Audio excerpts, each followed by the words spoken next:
Hello, everyone, and welcome to the first episode of the Standcast podcast chat. Today, I will be hosting. My name is Cable, and I'm joined here by Grievo. Hello there. Caine. And Chip Stubbo, also known as Bailey. Fuck you. Motherfucker. So how this is going to work is there are going to be 4 different questions, and we're going to take around 15 minutes on each to keep it nice and compact. So the first question is, what is the worst episode of Jojo? Oh, No contest, Alessi. It's got to be something from Part 4. Thank fucking God someone said Sets Alessi, because I had it you're written fucking under here. Alessi. Correct answer. It is the only episode of JoJo with baby peener. Bar, Hayato's one, that's acceptable because Kira is based. But I have a bit of a hot take per se, but I wouldn't say it's a hot take. Go on, let's it's more see, so the kind of I would say the early Bruford and Talkus fight. I feel like it's just, it's obviously Araki's kind of weakest writing stage was that kind of fight. So the episode's just kind of boring. I love when Dio shows up, but it's like that 3 minutes of Dio doesn't make up for 20 minutes of kind of just meh. What the fuck? You thought that was the worst episode? Not really. Well, it's not the best written even fight in JoJo, so yeah, it is very forgettable as well. At least with Alessi, I remember it being but so Baby goofy. Polnareff episode was one of the worst things written ever. True. This is horrendous. Half the episode was just Polnareff going, and it's like, I can't handle this. It's the first episode I actually skipped. To be fair, it's the episode I always skip when I return. So yeah, all right then. I think I can agree there, Alessi, because it is the one I actually do skip. I skip that episode every time I return. So I'm like, no. Yeah, what did Caine say? There's Look. No, but for worst episode, Jesus. Catalog, anything from Part 4, just about anything from like the first half of Part 4 is just so, it's so dull. Like the fucking Superfly episode. Like what the fuck? Who? That was the second half. That's the second half of Part 4. Oh, well, you know what? My point still stands, right? Part 4 just had some really shit episodes. Like the fucking alien dude. What was with that dude? I think it's because it's more. I think Part 4 was more so because it's slice of life. So Araki was doing a lot more kind of stuff like experimental stuff like that. The anime definitely saves it. The manga does drag it out way more. It's way worse in the manga, but yeah, it's because it's slice of life. So I think Araki was just kind of like testing the test bed of like that kind of stuff. Because I think Part 8 handles those kind of side stuff really good.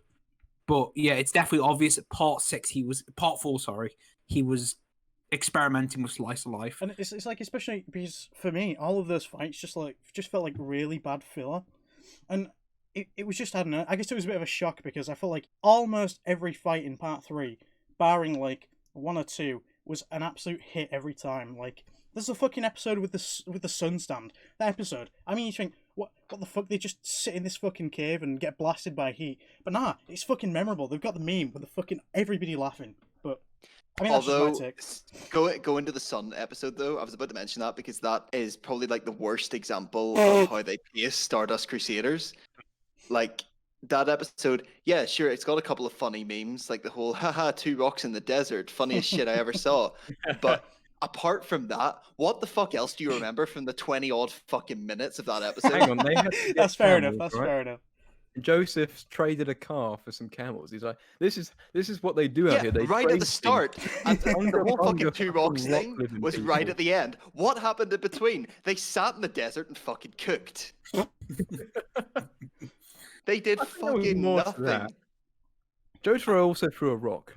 That was at the end as well. I think, in my honest opinion, Part 3's biggest strength and its biggest weakness has always been the fact that it is kind of you enjoy the road trip. You enjoy the road trip over the actual themes and tones. It's more so like you enjoying the trip.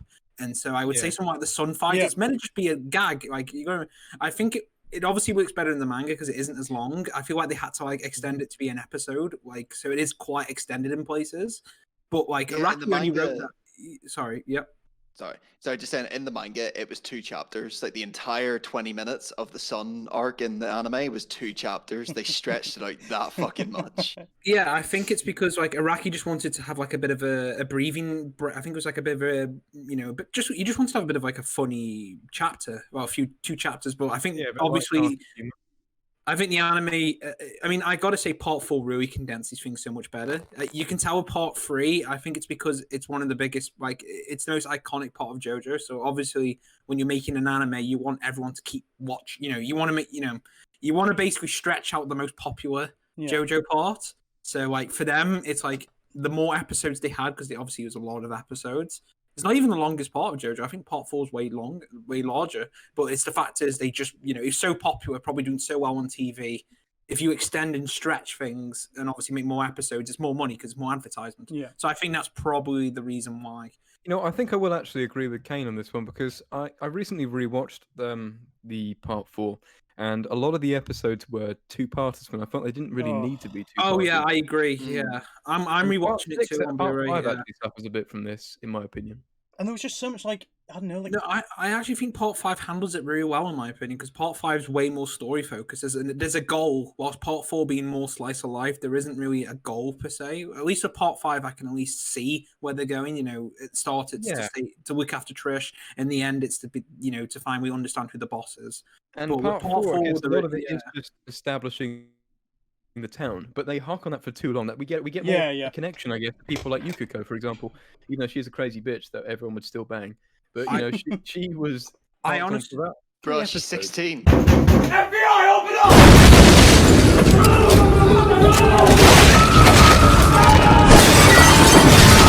Wait, what?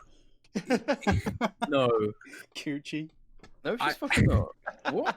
She fucking is. She's a high No school bullshit. Hang on one sec. I'm looking this up. Yukiko age. But yeah, like on that, I mean, I agree with you there, Sam. It's just so drawn out. No. I mean, don't get me wrong. It doesn't take away from Kira. Like he's still like he's easily one of the best broken villains. you. But... I think I think that Part 8 handles what Part 4 did much better because it has way more focus on its story, but it still has its kind of slice of life moments. Yeah. But I think Part 4 handles it. Like, I'm reading Part 8 now. I'm reading Part 8 now and reflecting on Part 8 to Part 4 because obviously Part 8 is kind of this kind of spiritual successor, I would say.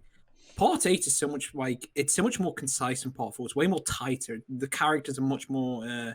You have that episode where he keeps getting, I think Joshua keeps getting way more money constantly. That was just a fun 2 chapters. Fucking Milagro, man, hell yeah. Oh. Yeah, it was a fun 2 chapters. It wasn't anything too serious. It wasn't anything too... But it was a good break from the story because the story of that, just before that, was so intense. While we're on Part 4, oh my god. Fuck Shigechi, I'm so glad he died. I don't care what anybody says. Everybody's like, oh, come on, he's just a child. Oh, come on, he's just a kid. No, fuck him. He's an ugly little rat, and he was just such a bastard. No, But right. to be honest, I don't Okay, even hear me out. know what the fuck Sorry. Shigechi is. He's a durian, right? But that is the result of Titan science and experimentation, right? That's a fucking abomination. Fuck. He is the stand as far as I'm concerned. Fucking hell. But no, Shigechi, in all seriousness, is a very well written, middle school teenage kid. What? No. He's a greedy little fuck. He's unlikable, but he's very well written. Okay, I have to agree with Bailey there. He makes a point there. They are like that, No, he's just some annoying little kid that picks his buggers and steals from everybody. Yeah, but exactly. That's the point. He's a realistic teenage And you know what? kid. He's in it. That's the point. I can't exaggerate the gratification I got when he was screaming for somebody to save him, but there was nobody to hear him. There was also literally the fact that he went to warn Josuke and Okuyasu to protect his parents. He knew he was fucked. He still tried to go to save them and his parents. No, I'm just mad he didn't get his sandwich. He literally just sends him. He sends one of Harvest over to throw the button in Josuke's like, "That's for my sandwich." Fucking up. Oh god. Just by the way, Kira speaking sending a of little kid to the Shadow Realm for a sandwich. Right, Koichi. Right, he is Koichi. 5'2". Yukiko. Right, is 5'6". How the fuck does he come up to her waist? Araki forgot basic metrics, bro. We all know Araki has a very loose understanding of human anatomy. Araki just does what he thinks humans look like and just grows. Bruh, have you seen part 1? Yes, it was great. It's the best part. The art to part 1 is very I think if whoever's editing this can show just like an example of Jonathan doing that punch, it's a very famous frame, and it's like his entire body is like 50 arms. Have you seen the part it's where his head's really small, but his body's like huge? Wait, hang on, I'm looking this up. Part one's anime though. Part one's anime really has a really good art style though. The anime does. They really like did a good kind of happy medium. I think this might be a medium take in this chat, but like, I don't understand why part 1 is so hated. It's I think in my opinion, I actually like part 1, but I think the reason a lot of people don't like it is because a lot of anime and manga has obviously been inspired by it. So everything we've seen's been done. It's not part 1's fault. You gotta remember it came out in 1987 when Fist of the North Star was, so part 1 kind of is like a Fist of the North Star, but I think it has the element of Dio, but a lot of people don't like it because so many animes have that kind of story where two siblings or two people have a rivalry. But at that point, it was really unique. Yeah. So I was watching part 1 with a friend who's a big anime fan. So to him, he hated part 1 because he thought it was very cliche. But I was trying to explain to him it was the start of the cliches. I don't know about that. I mean, kind of. I still think it's great. I love Lion its King. style. Like I wouldn't praise it too much for being original. It is. It's just. Yeah. Yeah. Well, here's no, the thing, I see right? where you're coming from. One of you harked on the Bruford and Tarragus fort. I think that fight's just a little boring. I would argue that the Bruford was pretty well done. Is it also fleshed out the enemy? The character was done well. No, the character was done well. The character was done well. I just feel like Araki was just struggling at that point to do fights per se and make them interesting. You can just part 2 is so radically better with the Hamon use. Yeah. Part 1 it was very I think Araki's already stated part 1 he's already stated it is his biggest he was just struggling to see. He was struggling. This was something so new to him. He's done manga before, but he's never done anything like that. To be fair, so what did he do before Jojo? He did. He's done a few stuff, but mainly mini mangas. I think his biggest one before Jojo was a thing called Bowl, which is like a science fiction manga. That got a movie. You know what? Part 1 actually reminded me a lot of Buffy the Vampire Slayer. For real. You know what? Vibes. Not just the whole vampire thing, but the vibes of it were very that kind of pulpy gothic style. Yeah, that was what it was like in the 80s. That was pretty much the vibe. I will say that Phantom Blood is great, but it definitely screams what JoJo is because it's got the most bizarre, that's what I was going to say. Sound effects, the music, Yeah, what were you saying, Caine? Part 1 really even though it's not the best, obviously not by a long shot, but it really goes a long way for establishing the universe. Yeah, 100%. Considering the fact Part 7 can come out 20 years later and still reflect on Part 1 was a beautiful thing for me. Yeah. I think here's the thing, actually. A lot of people seem to think that the whole universe reset, right? They seem to think that this undoes a lot of the stuff from the previous parts. However, if you think about it, the whole universe reset, the whole reason that happened is because of what happened in Part 1. Dio becoming this immortal vampire, living long enough to eventually meet Enrico Pucci, and everything all comes back from the beginning. So nothing in any of the parts has ever been anything useless to the storyline, but they all push each other forward. And then there's Part 4, and that kind of almost does a little bit. It introduces Koichi, who meets Giorno, and then they have their let's go to Paris. I think the point of JoJo is everything has always been. It isn't just JoJo, the JoJo story. It's always been Dio's story as well. So everything that Dio did in Part 1 transpired to the other part. Even Part 4 with the stand arrow, it was Dio who's kind of hired the fortune teller. I forgot her name already. Christ. Enya or Enyaba. Yeah, Enyaba. I think Jotaro pronounces her name. Enyaba or whatever. But yeah, that kind of you got the stand arrow and the legacy of Giorno. So Dio does affect JoJo. Obviously, Pucci being the biggest kind of face of Dio's kind of Part 6. Dio kind of reflects the entire franchise to me because it's not just JoJo's story. It's Dio's. It's a Brando story as well. And just seeing Dio in Part 6 explain kind of everything. It's you say it's a Brando story, but it's just one Brando. But you can have next part be fucking Dario Brando. Very useful character. Dario, I throw him in my mouth. Dio goes to hell. Where's Dario? I don't see him down here. Why didn't he just become a ghost? We saw fucking Yoshikage Kiro's dad do it. What would he have contributed flying around? Bro, what are you hunting? His stand turned him into he didn't. I didn't think Kira's dad actually died. I think his stand did just turn him into like a ghost, but not ghost, like a Wait. Kira's dad had a stand.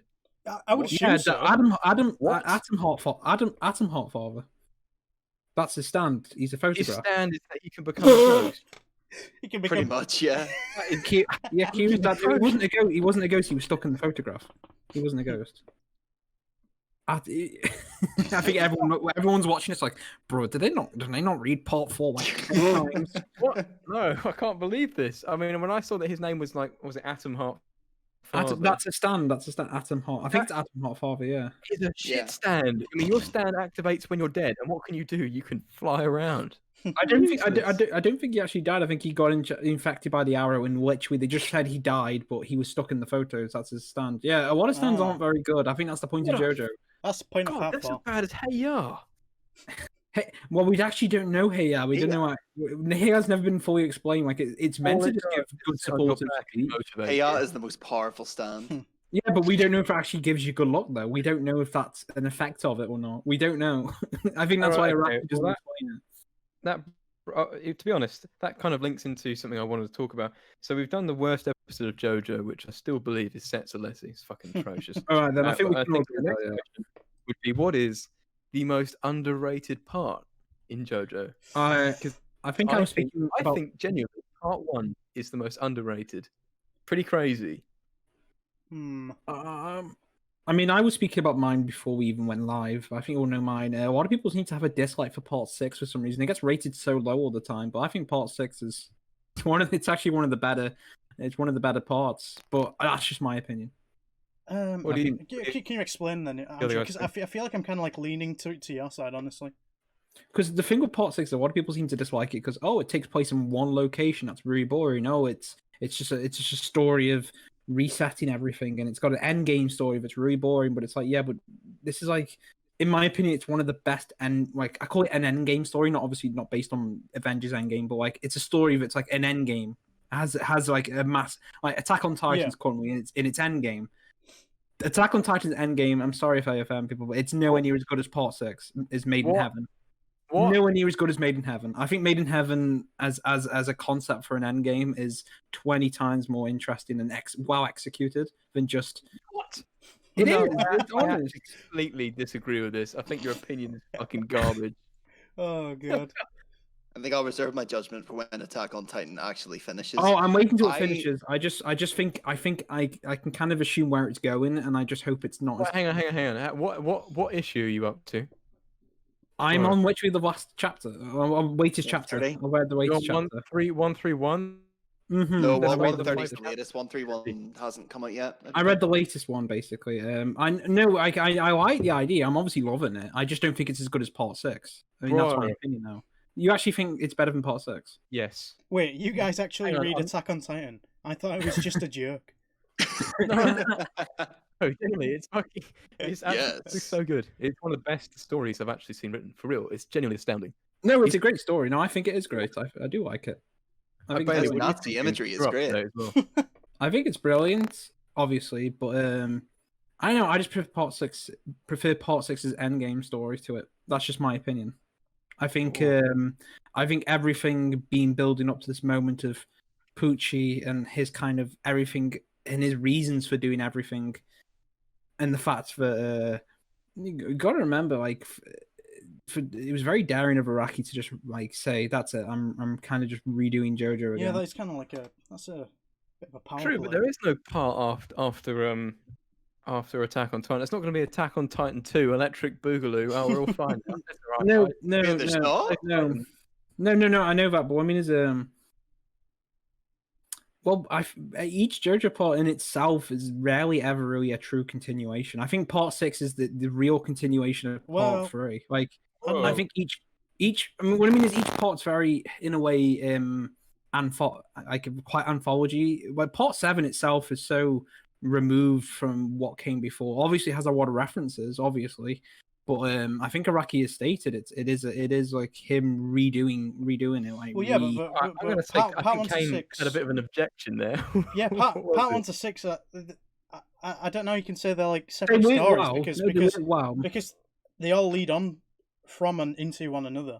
What I mean is part 1 to part 3 obviously leads on to one another. I feel like part 4. Part 4 was a completely it could have ended at part 3. Yeah, without question. I think what I meant by anthology. What I meant by anthology is part 4 and 5 are very much kind of smaller side stories, which is good because but part 6 is truly like the true continuation of Dio. So I see what you're saying. Like, that's what I meant by it. Sorry, but part 7, I think I don't know where Raki's even going to go with part 9. I'm really excited. Even if he does it, he might just end at part 8. I think part 8 he's going to go with part 9. He's going to go to the retirement home and sit down. He's done. He's Jojo'd out.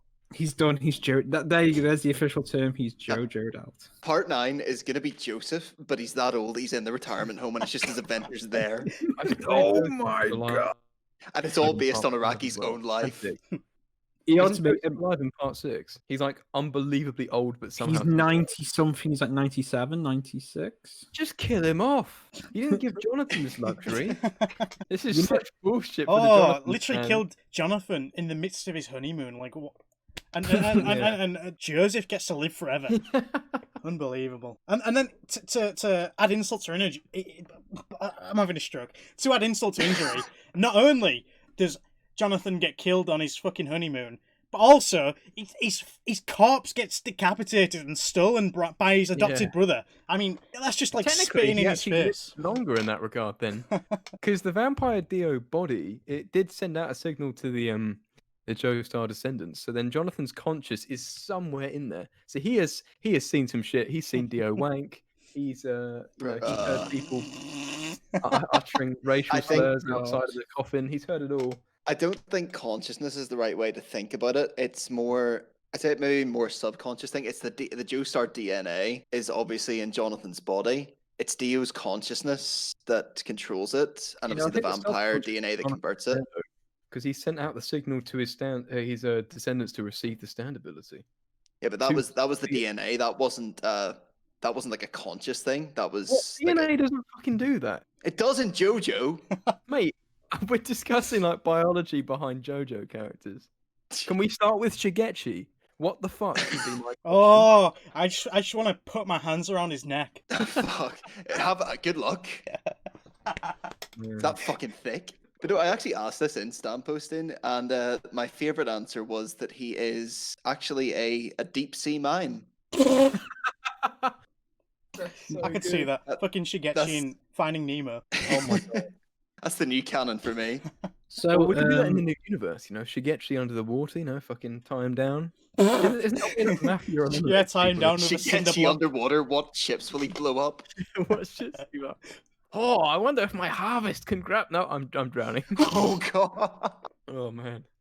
So I just wanted to know what and to grab something, and harvest just makes a little cross out of sticks underwater. Just like, there's no So going on the question about most underrated, I'm curious what Caine. Did you say what yours was going to be? Most underrated. I kind of agree with you on part 6. Like I think part 6 gets slept on a lot.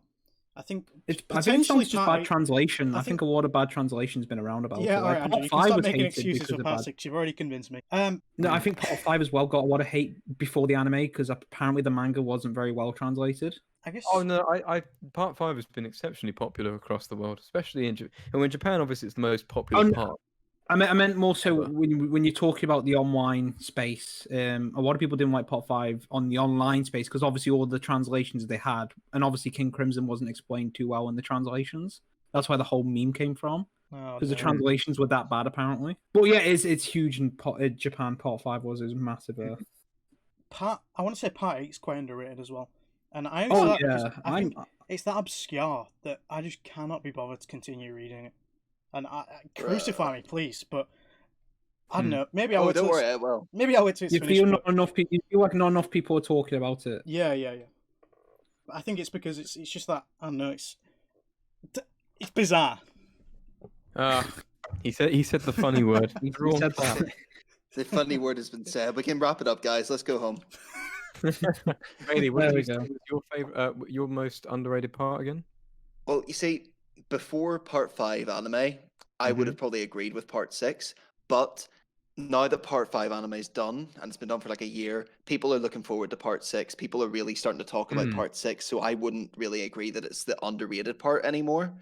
Yeah, it was the same with Part 5 whenever it started, whenever it started kind of production with the anime. People started getting really popular, and then when it came out as the anime, all of a sudden it's fucking everywhere. I think Part 5 for sure boosted Part 6's popularity. A lot of people, like I started reading the manga after Part 5, so I think it helped a lot of people read the manga. Well, a lot of people go from the anime to the manga. I mean, I did that with Attack on Titan, with Dororo. Oh yeah. I started just reading the manga to Attack on Titan. I don't know if I can even. I don't think I might even watch season 4 because I've already read it. But I will watch it. But like when it's all out, I don't think I can wait weekly just to see things I already know. I think I might watch it when it's all out. Part 4 is just it's really good. The quality of the writing and stuff. I mean, just to put in perspective, season 3 of Attack on Titan has 2 of its episodes in the top 5 best written episodes of all time on IMDb, as voted by people. I think they're 2 and 3. Number 1 is obviously a Breaking Bad episode, I believe. I mean, you gotta remember that people's like a lot of anime fans are very passionate about making anime, obviously with Rui. So I think that's obviously a lot of fans, but it is good. I think Attack on Titan's great. It's still great. Critics as well. It's IMDb. So really? Okay. Yeah, critics. That's quite interesting. Actually, I'm surprised it's got that high. Yeah, it's really high for some reason, but that's mostly just season 3. Season 1 is all right, but then some JoJo episodes actually surprisingly high up as well, which is something that took me by surprise. The thing that I noticed about JoJo is it is popular, obviously, but it's still quite niche compared to all the other anime. Like it is still kind of niche. Like if you go to like a lot of anime groups, they may not have not after Part 5. No way after Part 5. Got destroyed when PewDiePie started watching it. I was. I think I'm on a similar boat to like Bailey. I think I would have agreed with that maybe like 2 or 3 years ago, but now it's absolutely just. I don't know. Oh, it's blew up now. It's saturated. I won't lie. It's almost too popular at this point. Well, look at the page growth. You know, exactly. 70K in a couple of months or something. We've got the epic sex number now of members. Just waiting for us to hit 69,420. If you were to give a final summary then on what you're most least... Fuck, I'm having a brain... Help. Call my carer. You're having a brain. Okay. Yeah, I'm having a brain. What do you say is the most underrated part then? Right, so like I said, I don't think Part 6 is anymore. Part 5, obviously not. Part 4, no, because it has best villain. Part 3 is probably just the most popular overall because, well, everything. Yeah. Part 2, gets Joseph. I would say it'd probably be between, oddly, Part 1 and Part 8. Yeah, and the latest, yeah. I think Part 1. My thing, I guess with Part 1, I think obviously it's I don't know. I think it does get a lot of hate. I mean, I have my issues with it, but I love Phantom Blood. I want to recut. I actually want to do my own like recut of it because I love it that much. I want to give it like a But that could be pretty neat. Okay, well that's pretty good. I think I should give a big shout out to Dollar Shave Club now and say please fucking sponsor. Shut the fuck up! Unless you're giving me a cut, shut the fuck up with your fucking sponsors. I'm secretly hoarding all of this. Okay, so my next question, the spicy one. Is Hamon beat racist? Oh fuck! I knew this was fucking coming. We knew this was going to come. Wait, guys, we're meant to be trying to get him on this podcast. Why are we answering this now? Yes, we are. What do you think? I think there's a little bit of insecurity there. He literally thinks that black people have a lower IQ naturally. I don't think there's much to it. Kids are just as smart and just as bright as white kids. In Joe Biden. Oof. My issue with Hamon beat per se is the fact that he's one of those kids who thinks he's very smart and above everyone because he's got above average. He's got above average intelligence, so he thinks he's like so much better than everyone, so much smarter. How do you know he has above average intelligence? I don't know. He acts like he has. I think that's the thing. I think that's one. He acts like a Reddit. He is a living Reddit moment. He probably knows more than the average person and thinks that makes him really smart. When in reality, he knows a shit ton about Jojo and fuck all else. True. I guess one thing that kind of tilts me towards is kind of like maybe he's racist is that he so vehemently denies that Poochie could ever be black, and I just cannot fathom why somebody would care that much. Yeah, I think it's that meme with with the whole yes. It's like you got him crying his eyes out like Poochie can't be black. He's Italian. He's just dark skinned. And you've got us like, and you've got us going, haha. You got us saying, haha. Poochie's black. That's really cool. So, like Poochie exists and is black. I still can't believe that you thought he was an intelligent man because he knows a lot about. Have you seen? All right, Ninja knows a lot about games. Have you seen him try to cut bread? True. All right. True. I guess. Another thing he does is he points out like all the statistics, and he's like, "Oh, I'm not saying anything about this, and I'm just putting them out there." And it's like, well, that's just like a very clear like race baiting tactic. That's the thing. No, he doesn't even just like use them as a meme. He literally believes in them. 13% statistics. I don't know if he's actually posted that, but I know he's posted things about like black IQ and he says things. He says things like, if we voted based on IQ, black people wouldn't be able to vote. I think I'm paraphrasing there, but like it's one of those things where he's saying something without saying it, so he doesn't have to have like the repercussions of it. Yeah, I have this wonderful image in my head of him reading part 7, and just behind the covers is just Mein Kampf, just beautiful. Stroheim is literally his favorite character for some reason, and he can't explain why. Because he's an honorary German soldier, but he can't. An honorable member of the Wehrmacht. In Mein Kampf, it just says, "And Poochie cannot be black. Mussolini told me so." But he's from no, he's from somewhere else. Where's Poochie from again? I think he's like. Is it? I don't want to. I think it's New Orleans. I think I can't remember. I think he's of Sicilian. Is yeah. In America, I think he's in he comes from New Orleans in America, but yeah, his blood is he's Italian, blood wise, like half. I think it's half and half Italian, half American. I can't remember. I honestly can't remember. I know he grew up in America. I think it's New Orleans. He grew up. Oh yeah, he's 100% like American by birth and raising. Yeah. We say this, but I'm literally looking at a picture right now of him with a balaclava. Oh, he's Irish. Okay. Hang on. So what? I forget. I haven't read it in a while. But did he always have those like fucking like when you cut a long stick of bread? Does he always have those things in his hair? I think you mean when I think his hair changed when he got his hair changes, yeah, but I know what you're talking about, like the yeah, I know what he's on about, yeah. I think it's after he consumed the green baby. Consumed the green baby. He consumed he was a consumer to Baby Yoda merchandise. Oh fuck! The funny green baby. The funny green baby has arrived. Would that be worth the price of gaining a stand if your head looks like fucking sliced bread? I'm not sure, because you're not going to score anyone with that unless you're heaven storing them, and that is a very morally questionable. I think this is a question for another time. Yeah, God, but the shit people would do with Heaven's Door, I dread to think. Can we move on before this gets any worse? So, in conclusion, is Hamon beat racist? Well, we don't want to give any proper opinions on this here on the Standcast chat, but yes, Hamon beat. Please come on and defend yourself, otherwise we're going to guilt trip you.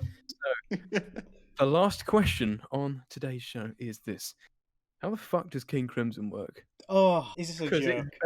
I have a theory. I think I know, but everyone seems to have their own kind of twist on it. Okay. Let's take turns. So everyone, no one. Stan himself go first on this one. All right. Okay. So I think my theory is King Crimson has like a certain range. It's maybe like a couple 100 feet. I don't think it could work worldwide because I don't know. I just couldn't fathom like a Stan being able to do that. Well, I could, but obviously not King Crimson. It just doesn't seem that powerful. I think everybody within that radius gets put in some kind of like a trance state, and Diavolo's almost like in some kind of, I don't want to say like a spirit state, but he's kind of like he's not tangible, like like you can't touch him or anything, and yeah, so everybody just forgets what happens in that 10 seconds, but it just erases their memory, essentially, is what I'm saying. Erases their memory? Yeah, he erases the last 10 seconds of their memory. I think that's an interesting an opinion, right? I think that's actually really interesting. I never saw it like that. I mean, it's open to interpretation. I just don't think it's true. Well, I don't think it's true. It's interesting. I don't think it's true, but it's still interesting. I think the fact that time happens, but it just gets skipped. But obviously, if he does this, time isn't, relative to anywhere. It is bound by space, and that's why in physics they are time space. So I would say that it affects everywhere. I'm very much surprised that maybe Iraqi forgot that pilots exist, and suddenly they're 5 feet further ahead. Some shit like that. I think what happens is time flows normally, and whatever happens in those moments, right? I believe that happens, but I've already fucking lost it. I hate this stand. I think it happens, right? It's like the bullets, okay? So the bullets that killed Metallica, they flew through and they were going to blast through Doppio and hit Metallica. And at that point, Metallica's his stand. I've forgotten his fucking name. What was his name again? Risotto Nero. Risotto Nero, that's it, thank you. So Risotto gets shot by the bullets that would have gone through Doppio. So that happens. All he does in that point is just remove himself from the effects of time. So he basically just hops out of time. Okay. Time flows exactly as it's gonna, and then at the last point he can just walk back in or basically him walking back in is him returning the world to a state where he is no longer intangible. And it's really hard to fucking explain. It's much easier in those videos where they like have a pen and paper and they can just draw what happens. But I think time does happen, and people often like Bruno, he remembered what happened. Yeah. Well, but it was also disorienting, and that's why he's disoriented, because he remembers everything that happened, but the reality he's seen is different. So time plays exactly as it was going to, but King Crimson can become invulnerable for a certain amount of time and then just snap it back. I can't fucking explain it. I think I can get what you're saying. I have mine, but I think mine's probably be the most argued. Yeah, I'm ready. I'm ready. Okay, my opinion is it is as it sounds. He can skip the time, so I think that's as an established. But during that time skip, only he can move. I think that's obviously established. So that's established already. Only he can move anything that's obviously. Yeah. So, but when that time skip has happened, you basically, in a way, the last thought you had, the last action you're going to do, as in if you were going to move your arm, you do move your arm. But obviously, it's only happening in that time skip for him, not for you. My opinion comes from when people say, "Oh, if he becomes transparent and can't touch things or interact with things when he's in the time skip, how could he kill Naranja?" My opinion is obviously Part 5 is all about fate and the fact that fate plays out as it does, and you can't mess with fate. My opinion is that obviously Epitaph shows him what is going to happen, no matter what. That's the whole point of Epitaph. It shows you what's going to happen no matter what. It's the point. He can't change what it shows him, obviously, until Gold Experience Requiem. But my opinion is that obviously Epitaph probably showed him that Naranja was bound to... Basically, whatever Epitaph shows him, even if he skips that time, he doesn't even have to lay a finger because it's already happened. It's going to happen. He doesn't have to even do anything for it to happen because Epitaph has already said it's going to happen. I'm not sure about that because I think the actions are already set in motion. I think that's. I think it explains the reason why he can do things like that. It's not like he just doesn't do anything. Like it's because those actions are already predetermined. I think my obviously one of my favorite uses of King Crimson is when Reset. I'm trying to say his name. Risotto. When Risotto is basically like, "I have you now, I'm going to kill you," and he basically just that really subtle time. I know in the anime it's probably a bit more subtle, but he does that really like it just goes into his time skip, and obviously the bullets go through him because he's obviously transparent. I love that so much. I think that was such a good that shows you who he is as a villain. I just thought that was great. Right. So how does King Crimson work? Right. A lot of people are talking about, King Crimson skipping time. Mm-hmm. There's another way it's referred to, which I subscribe to a lot more, erasing time. Yeah, he does say erase time quite a bit. Yeah, so my opinion of it is, so it affects all of time, and that 10 or so seconds of time that is affected by King Crimson's power, that no longer exists. The 10 seconds of the 10 seconds of time and everything that happens in it, that is no longer existent in the real world. It's almost like if you have like a film clip or something and you cut out that part and then just glue it back together. I see. That makes sense. Yeah, I see what you're saying. So, and then... I get that, because he probably found the exact point the bullets passed through him. And so he was already shot to bits, but then he just snipped the reel, snapped it together. Oh, look, the bullets are now here. Boom. Yeah, and so Epitaph lets King Crimson see what is going to happen in the 10 seconds that he's erased from existence. So that's why there's the disorientation and confusion, because essentially everyone has done things that technically no longer exist. Those things that they have done don't exist in the real world. Like, the consequences of them doing that are there, but the actual action that's been taken has been erased from history. And only King Crimson is able to see what has actually happened in that time and influence it. At what point does King Crimson erase that time from reality?